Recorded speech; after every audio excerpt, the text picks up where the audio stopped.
교살당한 게러트의 엄마, 텐디는 경찰 조사에서 말했습니다. 게러트는 친구들과도 아무 문제가 없었고 모두 게러트를 좋아했어요. 게러트를 싫어하는 사람이라면 딱 한 명이 있어요. 그건 바로 닉이에요. 라고 했습니다.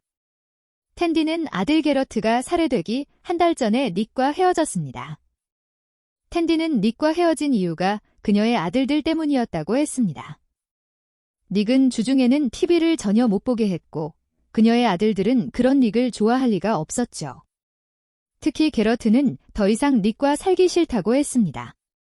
그녀는 닉에게 헤어지자고 말하고 닉의 집에서 이사를 나왔던 것이죠. 그녀가 닉에게 헤어지자고 하자 닉은 너는 왜 너의 아이들의 결정에 따라 너의 인생을 결정하니? 라고 말했다고 합니다. 그리고 그는 문자 메시지로 텐디에게 우리가 헤어진 건 다 너의 아들 때문이야. 라고 했습니다. 경찰은 살인사건 바로 다음날 닉이 코치로 있는 사커게임의 시합에 관중으로 가서 닉의 모습을 촬영했습니다. 닉이 만약 범죄자라면 전날 2층 창문에서 뛰어내렸을 것이고 그렇다면 다리를 절 수도 있다고 생각해서 촬영을 한 것이었죠. 하지만 닉은 다리를 절지는 않았습니다. 그리고 경찰은 다음날 아침 그를 경찰서에 오라고 했습니다. 닉을 프라임 서스펙트로 취조가 시작된 것이었죠. 검사는 닉의 행동이 수상했다고 합니다. 닉이 담배를 피우더니 화장실로 가서 그 담배꽁초를 화장실 변기에 넣고 물을 내렸다고 합니다. 검사는 말했습니다.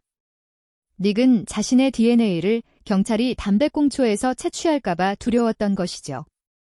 라고 말했습니다. 그리고 경찰은 그 자리에서 수색영장과 함께 그의 옷을 모두 수거했습니다.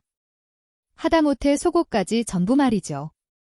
닉은 기자와의 인터뷰에서 저는 그 자리에서 신생아처럼 발가벗겨졌어요. 라고 했습니다.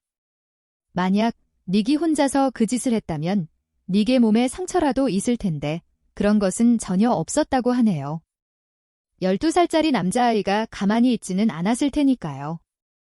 역시 공범이 있었던 걸까요? 그리고 닉은 취조 후에 바로 집으로 갈 수가 있었는데 그 이유는 닉은 확실한 알리바이가 있었다고 합니다. 그의 딸이 사건 시각에 닉과 함께 집에 있었다고 증언했기 때문이죠. 그리고 또한 닉은 그 시간대에 보조 코치 이안의 집에도 들렀다고 합니다. 이안은 닉은 그날 정상으로 보였어요. 다친 곳도 없었고요. 라고 말했습니다.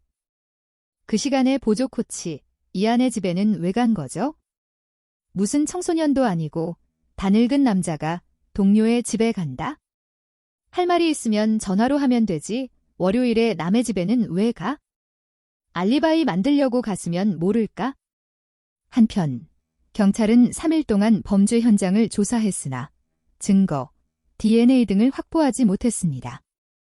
2층 방 창문에서 지문이 나왔으나 그 지문은 그 누구도 매칭이 안 되었다고 합니다. 지문이 매칭 안 되는 청소년 또는 불법 체류자라면 예전에 그 아파트의 인테리어 공사를 한 불법 체류자 지문일 수도 있겠죠. 그날 범죄자는 장갑을 끼고 범죄를 저질렀으니 지문이 남지 않았던 걸까요? 한편 기자는 인터뷰에서 닉에게 묻습니다. 경찰이 왜 그렇게 당신을 용의자 취급하고 표적으로 삼았다고 생각하세요?